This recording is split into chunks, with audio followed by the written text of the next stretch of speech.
Hello student, good morning. कैसे हैं आप? इलेक्ट्रोमैग्नेटिक इफ़ेक्ट कुछ टॉपिक जो छूट गए थे, तो उस टॉपिक को आज में हम देखेंगे, रिपीट करेंगे। वीडियो बस नहीं बन पाया था, बाकी क्लासेस में तो हो गई थी।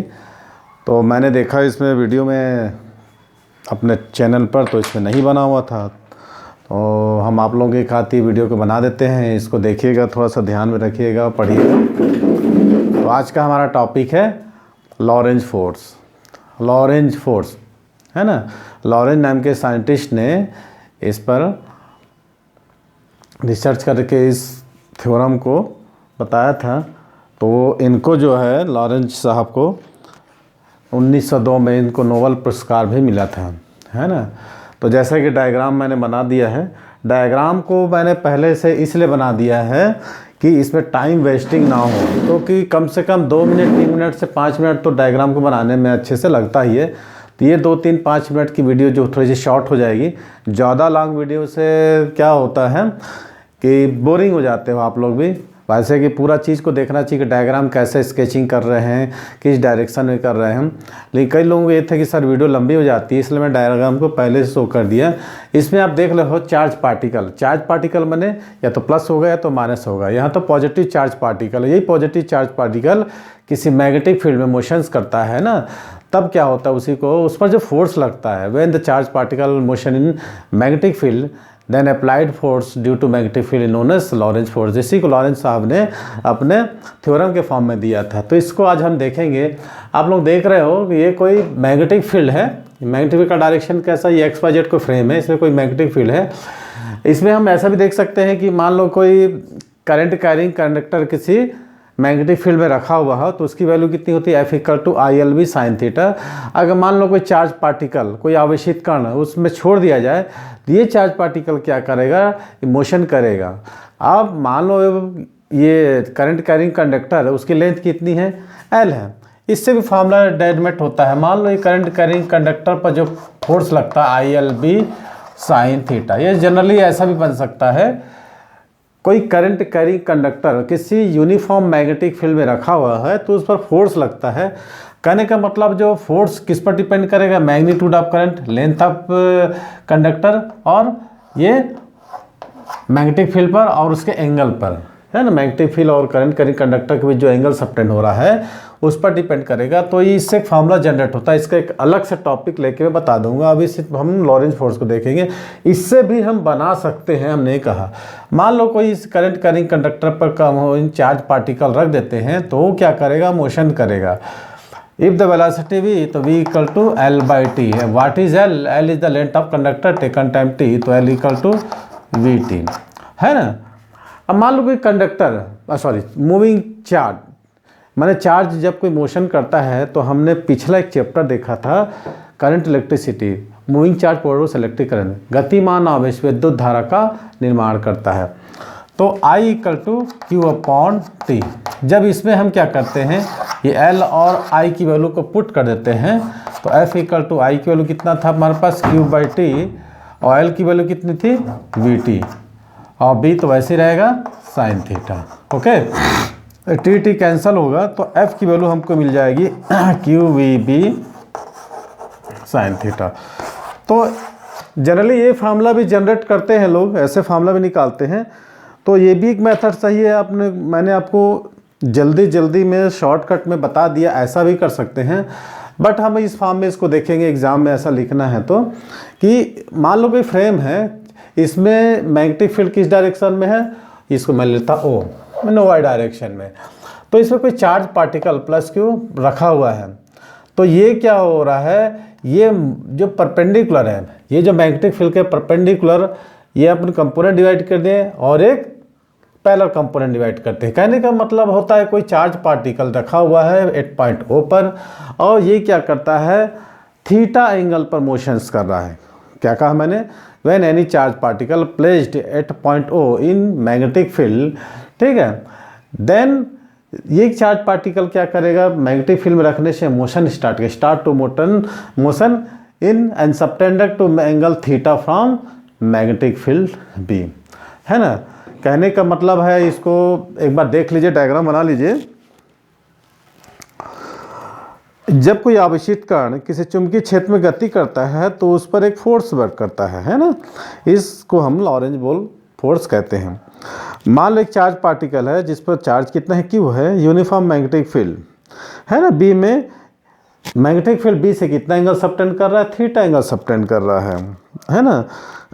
तब इस पर जो फोर्स लगता है, मैंने क्या बताया, कोई चार्ज पार्टिकल की एक यूनिफॉर्म मैग्नेटिक फील्ड मोशन करता है तो उस पर एक फोर्स वर्क करता है, जिसको लॉरेंज साहब ने अपने कार्यकाल के दौरान इसको एक्सप्लेन किया था, जिसके कारण उन्होंने 1902 में नोबेल प्राइज़ से भी उनको क्या किया था, सम्मानित किया गया था। तो उन्होंने बताया था कि मान लो एक यूनिफॉर्म मैग्नेटिक फील्ड में कोई चार्ज पार्टिकल है ना, इससे थीटा एंगल सबटेंड करते हुए, किससे, मैग्नेटिक फील्ड, ये मैग्नेटिक फील्ड का डायरेक्शन देख रहे हैं आप, वाई डायरेक्शन में, थीटा एंगल सबटेंड करते हुए क्या कर रहा है, वी वेलोसिटी से मोशन करता है, तो उस पर एक फोर्स लगता है।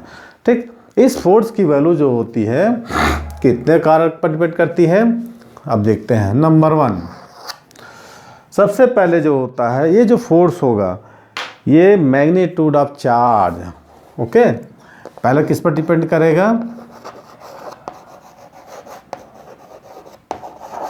Of Q. तो कहने का मतलब होता है f is the directly proportion to q. Okay, क्या कहा मैंने, f is the directly proportion to Q.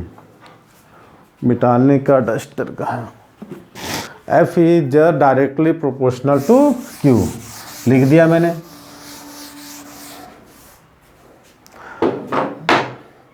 अब दूसरा किस पर डिपेंड करेगा, इसका परपेंडिकुलर कंपोनेंट्स है ना। दूसरा किस पर डिपेंड करेगा, ये जो फोर्स लग रहे हैं ना, इसके परपेंडिकुलर कंपोनेंट्स,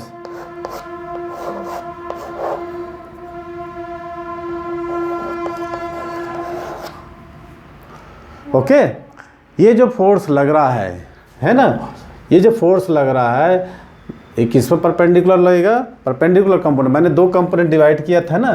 ये जो है चार्ज पार्टिकल क्यू, ये मैग्नेटिक फील्ड के साथ थीटा एंगल सबटेंड कर रहा है, ये है मैग्नेटिक फील्ड, और ये चार्ज पार्टिकल की वेलोसिटी है, ये कितना एंगल सबटेंड कर रहा है, थीटा। तो इसको हम दो कंपोनेंट में डिवाइड करते हैं। पहला कंपोनेंट होगा v cos theta in the direction of magnetic field, और दूसरा है कंपोनेंट, ये इसके परपेंडिकुलर है, आप लोगों को ऐसा लग रहा है, बट हम इसको क्या ऐसे परपेंडिकुलर लेते हैं। और दूसरा कंपोनेंट, पहला कंपोनेंट क्या है, v cos theta in the direction of magnetic field b, and another component in the, क्या होता है, perpendicular component in the direction of perpendicular in magnetic field भी v sin थीटा। तो ये जो v cos थीटा है और v sin theta है, ये इसके दो कंपोनेंट है, किसके, वेलोसिटी के, जो चार्ज पार्टिकल क्या कर रहा है, मोशन कर रहा है। तो ये दूसरा किस पर डिपेंड करेगा, v sin थीटा। और थर्ड किस पर डिपेंड करेगा, f is the directly proportional to magnetic field b। Okay, क्या समझा हमने, एक बार मैं यहाँ रिपीट कर देता हूँ। दूसरा किस पर डायरेक्ट का, चुंबकीय क्षेत्र के लंबवत दिशा में वेग के घटक है ना, component of velocity in the direction of perpendicular to magnetic field b, है ना, v sin थीटा। और तीसरा मैंने लिखा magnitude of magnetic field b. जब इनको हम मिला देंगे, है ना, जब इनको हम क्या करेंगे, ज्वाइंट कर देंगे, तो हमको क्या मिलेगा, डायरेक्ट लिखता हूँ, F is the directly proportion to, पहला Q लिख देते हैं और दूसरा के v sin थीटा और B। ओके, जब हम इसको इक्वल करेंगे ना, इक्वल करते हैं, तो F is the equal to K QVB और sin theta in SI condition में, या MKS में, MKS में लिख दो, इन MKS सिस्टम। तो K की वैल्यू कितनी हो जाती है, 1 हो जाती है। जब हम लॉरेंज फोर्स का किस फॉर्म हो जाएगा, F is the equal of QVB sin theta. Okay, कोई डाउट, देख लीजिए।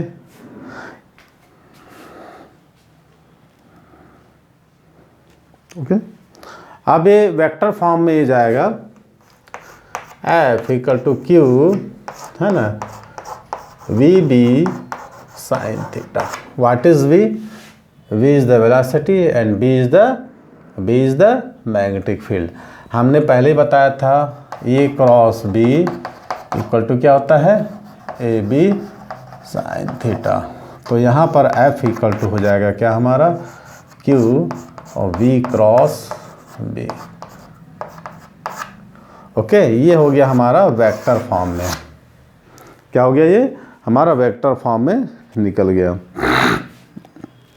उसके पर वेक्टर लगाते हैं। कोई डाउट? अब इसका हम स्पेशल केसेस देखेंगे। देख लीजिए, कोई डाउट हो तो 2 मिनट के लिए आप लोग।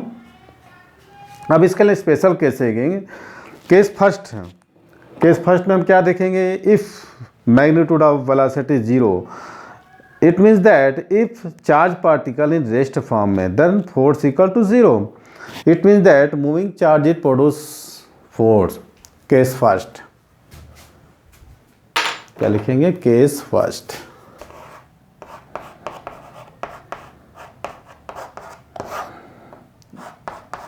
v equal to 0। जब हम यहाँ पर v की वैल्यू 0 कर देंगे तो जाहिर है f इक्वल टू 0, है ना। माने कहने का मतलब है if the charge particle in rest form, यदि जो चार्ज पार्टिकल है, आवेशित कण है, चुंबकीय क्षेत्र में क्या होगा, स्थिर अवस्था में है। यदि कोई आवेशित कण चुंबकीय क्षेत्र में स्थिर अवस्था में है तो उस पर जो बल लग रहा है वो 0 हो जाएगा। नंबर टू है ना। यदि हम ले लेते हैं थीटा इक्वल टू 0 डिग्री, इसी को लिखते हैं थीटा इक्वल टू 0 या थीटा इक्वल टू 180 डिग्री। देखिए, अब आपको मालूम है साइन 90, कॉस 90, साइन 0, कॉस 0, है ना, साइन 180 डिग्री, कॉस 180 डिग्री, ये सब की वैल्यू मैंने सिखाया था आप लोगों को। तो मैथ्स वालों को तो खैर इजी हो जाता है, बायो वालों को थोड़ी सी दिक्कतें जाती हैं। तो रख के देखिए, क्योंकि साइन थीटा, साइन 0 और साइन 180 डिग्री दोनों की वैल्यू क्या होती है, 0 होती है। जब आप वहाँ रखेंगे तो F equal to q a b sine 0, मैंने F इक्वल टू 0 या F equal to q a b sine 180 degree, तो F इक्वल टू ऑल्सो 0। इससे क्या निकलता है, इफ यदि वेग तथा चुंबकीय क्षेत्र की दिशा एक दूसरे के पैरेलल एंटी पैरेलल होती है ना, तब फोर्स 0 हो जाता है। कहने का मतलब है कि वेलोसिटी, मैंने क्या कहा, हमारा ये वेलोसिटी और मैग्नेटिक फील्ड, ये मैग्नेटिक फील्ड है और ये वेलोसिटी, दोनों एक दूसरे के थीटा इक्वल टू 0 डिग्री या theta equal to 180 degree parallel या एंटी पैरेलल होती है। तो वो जो फोर्स लग रहा है उस फोर्स की वैल्यू क्या होगी, 0 हो जाएगी। Okay, condition fourth. अब देखते हैं ये कंडीशन जो होता है फोर्थ, इसी को हमको ध्यान देना है। तो यहाँ लिख देते हैं F इक्वल टू 0। तो सामने में हो जाता हूँ तो दिखता नहीं होगा शायद। अब आप थीटा इक्वल टू 90 डिग्री रख दिए। Sine 90 means theta equal to ये क्या हो जाएगा, 90 डिग्री हो जाएगा। पहले क्या था 0 डिग्री या 180 डिग्री या ऐसा होगा, और दूसरा क्या हो जाएगा 90 डिग्री, है ना। अब ये 90 डिग्री में ही जो इसकी फोर्स की वैल्यू क्या होती है, मैक्सिमम होती है। अब इसको हम 2 कंपोनेंट में जो डिवाइड करेंगे, देखेंगे कि उसका जो है एक बार सर्कुलर मोशन करता है, एक बार प्लेन मोशन करता है। तो सर्कुलर मोशन और पैरेलल मोशन दोनों मिलके हेलिक्स फॉर्म में उसको हम देखेंगे। तो सबसे पहले आप लोग इसको रख के देखिए। आप लोग मेरे साथ पेन और अपना कॉपी लेके बैठे रहे कि रे, और साथ साथ मेरी स्टडी करते रहेगी रे। जो मैं बोल रहा हूँ पूरा चीज़ तो लिख नहीं पाएंगे, लेकिन मेन टॉपिक को आप लोग देखिए। बोर्ड से मैं किनारे हट जाता हूँ ताकि आप लोग इसको कॉपी कर सके, आप लोग साथ में पढ़ सके, है ना। ऐसा नहीं है कि ये ऑफलाइन क्लास में साथ में बैठे हों। जो लोग ऑनलाइन देख रहे हैं या फिर यूट्यूब के माध्यम से मैं देख रहे हैं, वो भी साथ साथ उसको रखने की कोशिश करिए, है ना। सबसे पहले मैं ट्रिग्नोमेट्री का जो फार्मूला बताया था 11 अभी 2-3 दिन पहले पढ़ा रहा था, उस फार्मूले को भी देखिए। उससे रिलेटेड जो theta equal 0 degree, 90 degree, 180 degree, काफ़ी लोगों को रखना नहीं आता है क्योंकि उन्होंने अपना 11th में पढ़ाई अच्छी से नहीं की होगी। जो लोग अच्छे से पढ़े हो तो कोई दिक्कत की बात नहीं है, लेकिन सबसे पहले ये सब फार्मूलों को क्लियर कीजिए। काफ़ी लोगों को मैं देखता हूँ कि साइन 90 कॉस 90 साइन 0 1 मैंने कन्फ्यूज़न हो जाता है। इसको सबसे पहले छोटी छोटी चीज़ें इसको क्लियर कर लिए। जब इसको क्लियर कर लेंगे तो स्पेशल केसेस या जो भी डेरिवेशन होगा वो ईजी हो जाएगा। तो आप लोग मेरे साथ रखिए कि थीटा इक्वल टू 90 डिग्री। तो जब थीटा इक्वल टू 90 डिग्री रख लेंगे, कहने का मतलब है कि मैग्नेटिक फील्ड और जो वेलोसिटी ऑफ चार्ज पार्टिकल है, इन दोनों के बीच का एंगल कितना हो रहा है, थीटा इक्वल टू 90 डिग्री। तब इसी समय जो फोर्स होगा मैक्सिमम होगा, क्योंकि साइन 90 की वैल्यू कितनी होती है 1, तो एफ इक्वल टू क्या आ जाएगा QVB, जो कि मैक्सिमम फोर्स होगा। ठीक है, रखिए आप लोग भी। चलिए मैं ही रख देता हूँ, f equal to QVB sine 90। तो एफ इक्वल टू कितना जाएगा QVB, जो कि मैक्सिमम फोर्स है। ओके, अब कंडीशंस 4।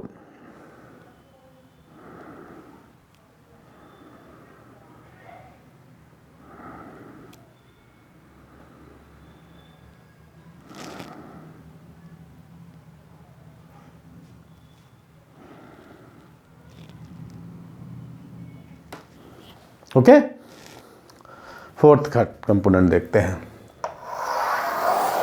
ये थोड़ा सा ध्यान दीजिएगा, कभी कभी एग्जाम में आता है ये।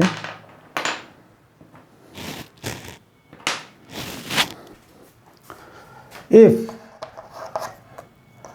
The angle between V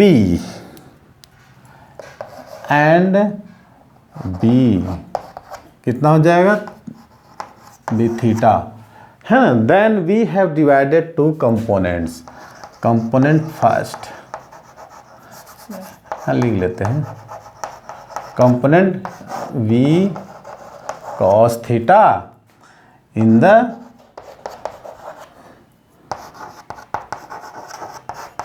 direction of B।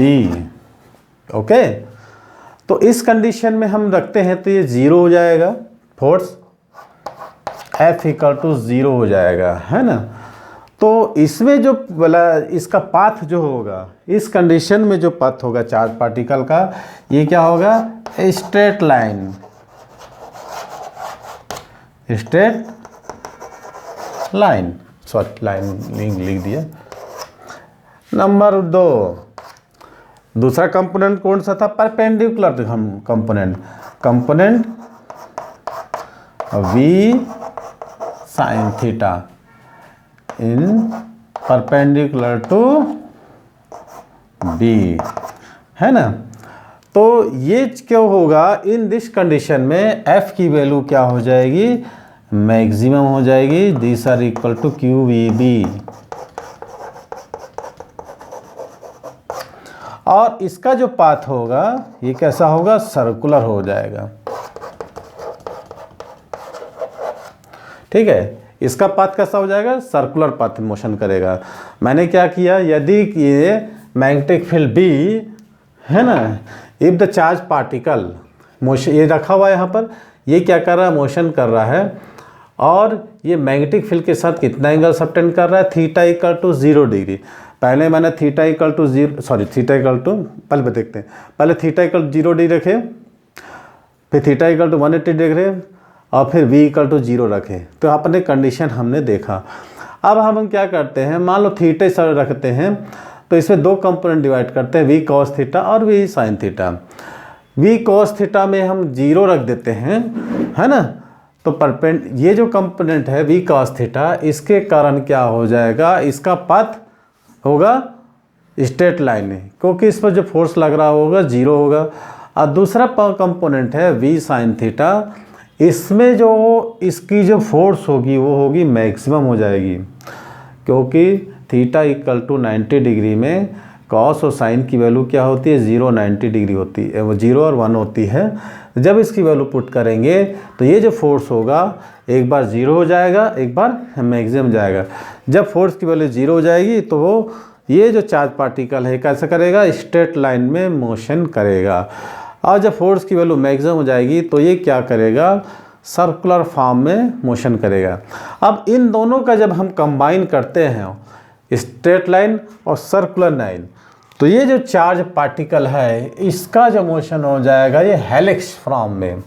इसी चीज़ को आप लोगों को ध्यान देना है कि इन दोनों का कॉम्बिनेशन, स्ट्रेट लाइन और सर्कुलर पथ, इन दोनों का कॉम्बिनेशन क्या होगा, हेलिक्स फॉर्म में हो जाएगा।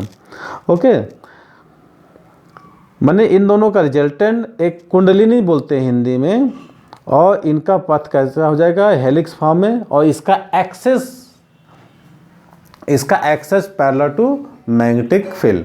क्या बताया मैंने, इन दोनों का एक्सेस क्या होगा, पैरेलल टू मैग्नेटिक फील्ड। तो मैंने जो आप लोगों को यहाँ तक बात बताई है, हो सकता है आप लोगों के समझ में आया हो। अब कितना % आया हो ये आप लोग बता सकते हैं। तो एक बार थोड़ा सा सोच लीजिए, लिख लीजिए। हिंदी इंग्लिश दोनों कॉम्बिनेट करके हम बताए हैं ताकि दोनों को ही दिक्कत ना हो, है ना।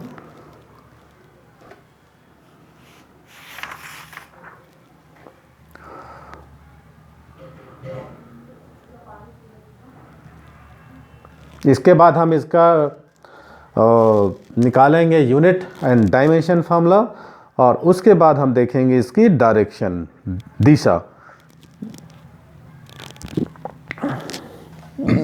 हो गया, मिटा दें, चलिए कोई दिक्कत नहीं है। मैं इसको ऐसे ही रहने देता हूँ, इसको मिटा देता हूँ। ओके,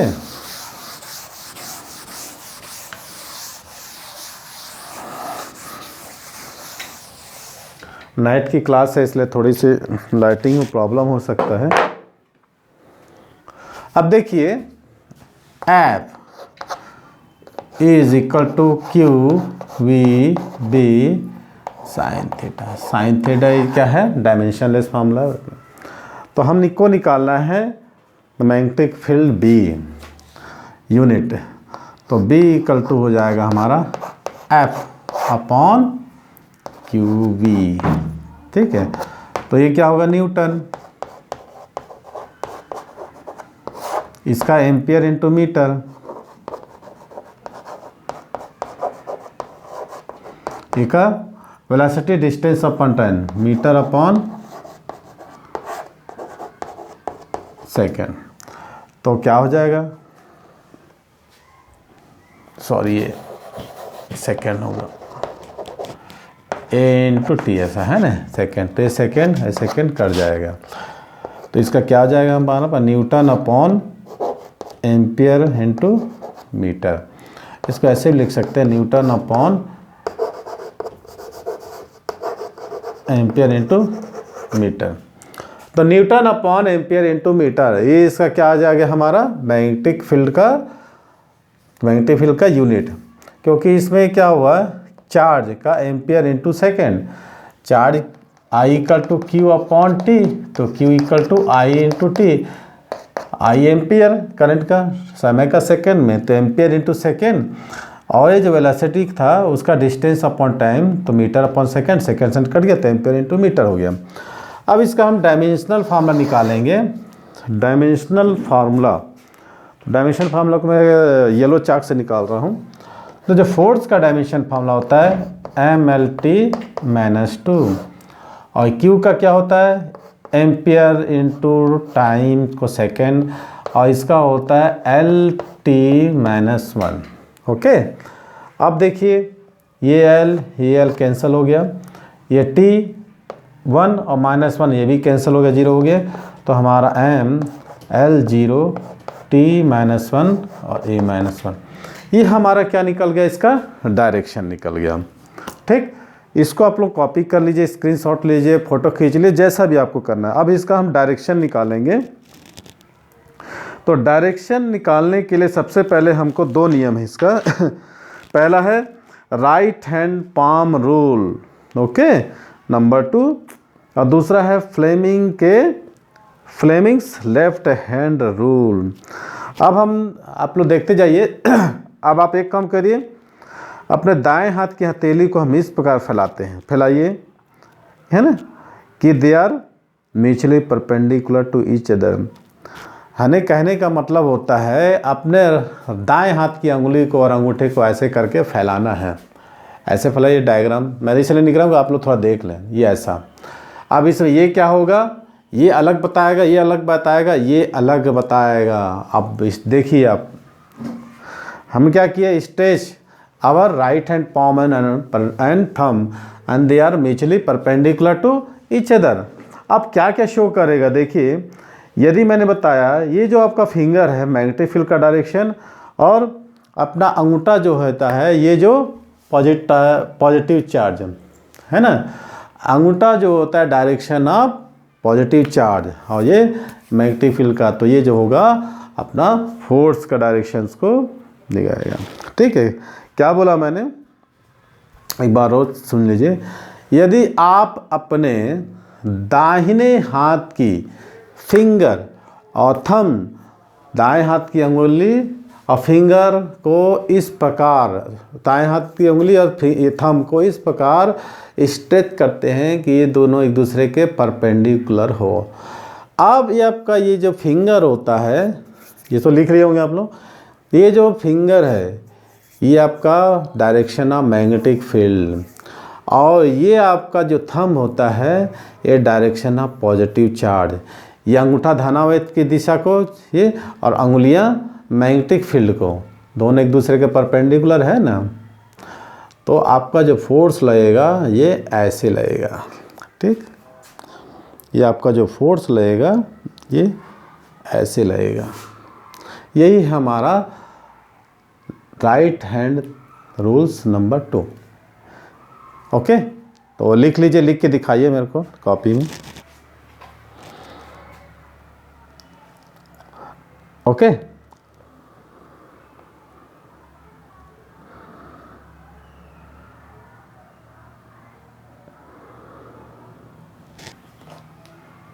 ठीक हो गया। अब हम देखेंगे दूसरा, फ्लेमिंग के लेफ्ट हैंड का रूल। फ्लेमिंग के लेफ्ट हैंड का रूल ये ऐसा, आप अपने लेफ्ट हैंड के, अब इसमें तो बोर्ड में लिखा नहीं सकते, थ्योरी है, उसको आप एक बार और देखिएगा। ये मैग्नेटिक फील्ड का ये फोर्स को कैसे रिप्रेजेंट करता है, ये मैग्नेटिक फील्ड को, ये पॉजिटिव चार्ज के डायरेक्शन को। अब हम एक दूसरे ऐसा फैलाएंगे, ये क्या हो गया, थंब हो गया, ये हो गया, ये उंगली मिडिल फिंगर, ये इस प्रकार हम स्ट्रेच करते हैं कि दे उन तीनों एक दूसरे के क्या हो जाए, म्यूचुअली परपेंडिकुलर, है ना। अब ये तीनों क्या क्या शो करेगा, एक बार आप लोग लिख के देखिए, बता रहे, लिखिए चलिए। यदि आप अपने अंगूठा माने ये तर्जनी और मिडिल फिंगर को इस प्रकार शो करते हैं, है ना, ये जो तर्जनी है आपका, है ना, तर्जनी, ये क्या शो करता है, मैग्नेटिक फील्ड, मैग्नेटिक फील्ड का डायरेक्शन शो करेगा। और आपका ये मिडिल फिंगर पॉजिटिव चार्ज, ये मिडिल फिंगर जो दिख रहा है पॉजिटिव चार्ज का, तो जो डायरेक्शन ऑफ फोर्स होगा क्या होगा, ये होगा। ठीक है, ये मैग्नेटिक फील्ड, और ये क्या हो जाएगा, ये डायरेक्शन ऑफ पॉजिटिव चार्ज, और ये क्या होगा, इसके फोर्स को रिप्रेजेंट करेगा। अच्छे से देख लीजिए। यदि हम अपने लेफ्ट हैंड के थंब, मिडिल फिंगर, ये सब को इस प्रकार स्ट्रेच करें कि दे आर म्यूचुअली परपेंडिकुलर हो, तो मैंने क्या बताया, ये जो है डायरेक्शन ऑफ मैग्नेटिक फील्ड और ये डायरेक्शन ऑफ चार्ज, तो ये उस पर लगने वाला फोर्स के डायरेक्शन को रिप्रेजेंट करता है ना। तो ये हमने दो नियम देखा इस लॉरेंज फोर्स के आधार पर। ओके, अब इसका हम देखेंगे, इसकी हम फ्रीक्वेंसी निकालेंगे। यदि कोई चार्ज पार्टिकल सर्कुलर फॉर्म में मोशन करता है 11th क्लास में आपने देखा होगा, यदि हम क्या करते हैं, सर्कुलर ट्रैक पर मोशन करते हैं, यदि कोई इलेक्ट्रॉन क्या कर रहा है, न्यूक्लियस में रिवॉल्व कर रहा है ना से, तो लगातार उसको रिवॉल्व करने के लिए सेंटर से एक फोर्स मिलता है जिसको हम क्या बोलते हैं, सेंट्रीपिटल फोर्स। मैंने बताया जब थीटा इक्वल टू 90 डिग्री होगा, थीटा इक्वल टू 90 डिग्री हो जाएगा, तो जो परपेंडिकुलर कंपोनेंट्स था, परपेंडिकुलर कंपोनेंट क्या था, वी साइन थीटा है ना, f equal to q v sine theta में थीटा इक्वल टू 90 डिग्री रखेंगे तो f equal to q v मिलेगा। तो इसका जो मैक्सिमम फोर्स होगा, मैक्सिमम फोर्स में ये जो चार्ज पार्टिकल क्या करेगा, मोशन करेगा, और किस ट्रैक में करेगा, सर्कुलर ट्रैक में, है ना। सर्कुलर ट्रैक में मोशन करने के लिए इसको रिक्वायर्ड सेंट्रीपिटल फोर्स कहाँ से मिलेगा, सेंटर से बरोबर। तो ये जब दोनों इक्वल रहेंगे तभी वो क्या करेगा, सर्कुलर ट्रैक में मोशन करेगा। तो सेंट्रीपिटल फोर्स की वैल्यू कितनी होती है, mv²/r, और ये जो फोर्स लगा लॉरेंज का मैक्सिमम फोर्स QAV, जब दोनों को इक्वल करके हम इसमें से क्या निकाल सकते हैं, इस जो चार्ज पार्टिकल का रेडियस निकालते हैं। रेडियस निकालने के बाद हम इसको आगे और बढ़ेंगे, इसके पहले मैं इसको मिटा देता हूँ, आप लोग थोड़ा सा ध्यान दीजिएगा। हो गया ये क्लियर? कहने का मतलब हो, ये जो इसका दो कंपोनेंट थे, दोनों कंपोनेंट से हम देखें, एक वी साइन थीटा, एक V cos theta, V sine theta और वी कॉस थीटा,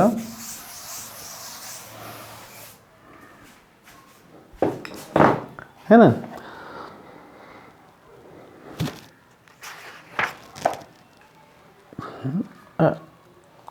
तो ये जो हमारा परपेंडिकुलर कंपोनेंट क्या था, QEB साइन थीटा, इसके कारण ट्रैक में, सॉरी मैं कॉस थीटा बोल रहा था शायद, क्योंकि ये QEB साइन थीटा था, 90 डिग्री मोशन करेगा सर्कुलर ट्रैक में, ठीक है। तो हम निकालते हैं इसका। इफ चार्ज पार्टिकल है ना, motion in magnetic field in uniform velocity, तब ये कैसे पॉसिबल है, सर्कुलर ट्रैक में। मैंने जो बताया है, इसको सर्कुलर ट्रैक में मोशन करने के लिए जो सेंट्रीपिटल फोर्स मिलता है, लॉरेंज फोर्स से मिलता है, ठीक। यदि कोई आवेशित कण है ना पर बल लगता है उस पर, वो क्या करता है, यूनिफॉर्म वेलोसिटी से मोशन करेगा, और it is the possible only in circular track. तो requirement centripetal force of this charge particle having mass m, ठीक है, इसको कहाँ से मिलेगा, लॉरेंज फोर्स से। अब उसको हम निकालते हैं, इसकी रेडियस। रेडियस निकालने के बाद हम उसका एंगुलर वेलोसिटी निकालेंगे, उसके बाद फ्रीक्वेंसी निकालेंगे, फिर इसका टाइम पीरियड निकालने के बाद, इसकी फ्रीक्वेंसी निकालने के बाद हमारी ये टॉपिक जो है एंड हो जाएगा। मैंने कहने का मतलब, हमने ये पढ़ा आज के टॉपिक में, देखा कि F इक्वल टू ध्यान दीजिएगा, QV